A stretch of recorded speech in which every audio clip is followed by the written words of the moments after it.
witnesses ng prosecution, well, that's the prerogative of the prosecution. And sa amin nga, parati namin sinasabi, once they're presented, they will be subjected to cross-examination on our part. Anong circumstance haharap si VP sa trial? Kung kinakailangan, hindi ko pa masabi sa iyo yung exact circumstance. It will be part of the legal strategy, which obviously we will not disclose.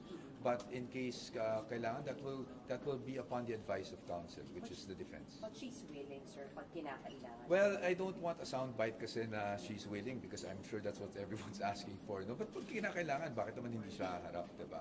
Kasi parati natin sinasabi na hindi humaharap si Vice President. But what we're doing now is pagharap sa mga alegasyon, hindi ba?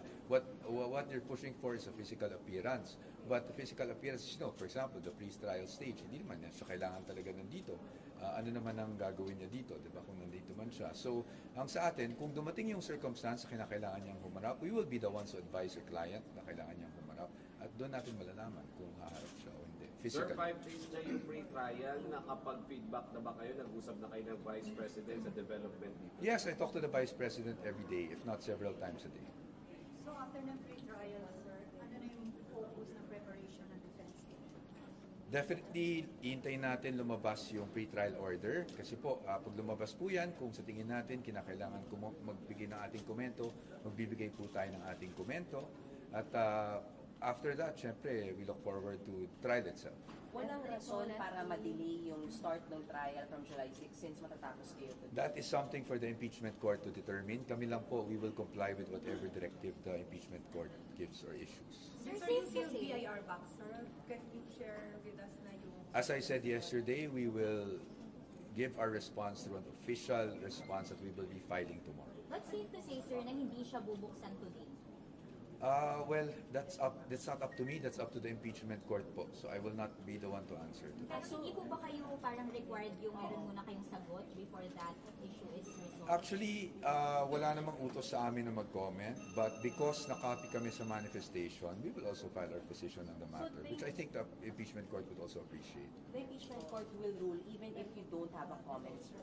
I don't know what the impeachment court will do and will not do. I think that's best directed to the impeachment court. Ang masasagot lang po ay yung parte ng defense. At yung defense, ang sinasabi ko lang po ay mag-file kami ng comment by tomorrow. And this has been communicated to Secretary Bantu. But, sorry, as to your knowledge, they can rule even without your I don't want to say kasi whatever the impeachment court will do. No, I hope you understand, ma'am. That's unfair for me to tell the impeachment court what they can and cannot do. Marinig lang po kung papamarkahan nila yung mismong seal box. Sorry?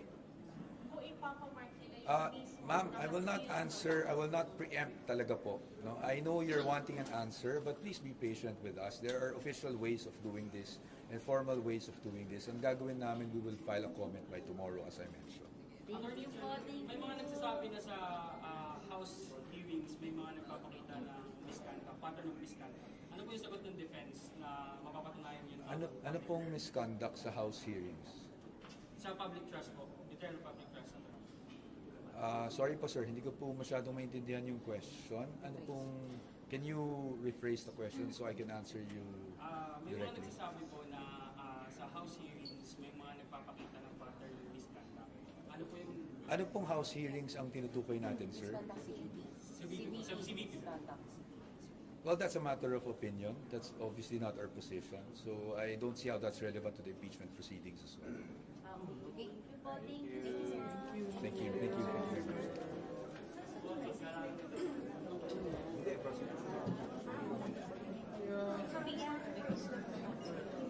Today, sa table ko, 100%.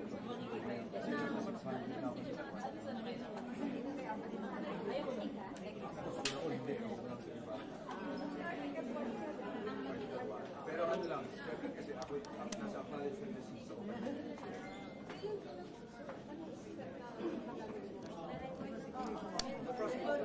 Narap yung mic ko.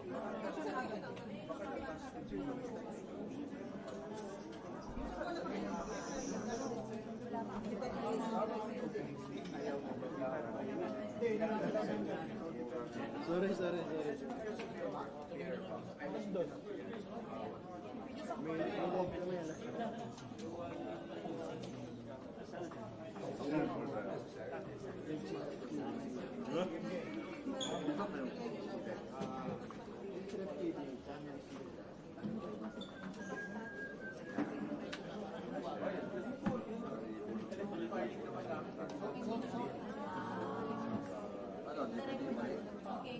you, sir. Like I said, yesterday, we'll be decent about naman.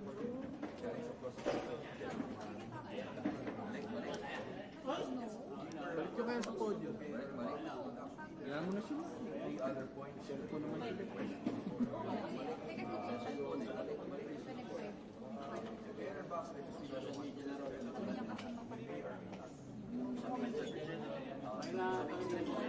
We will put our position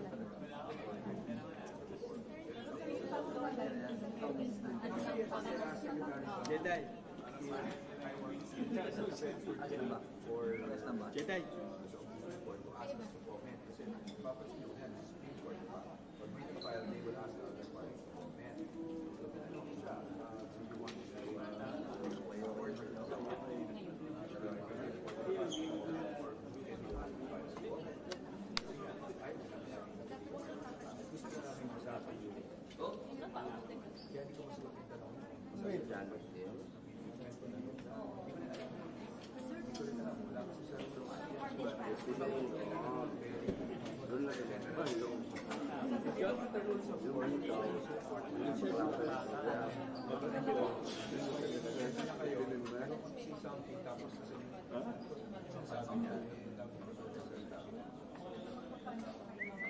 Pero kami,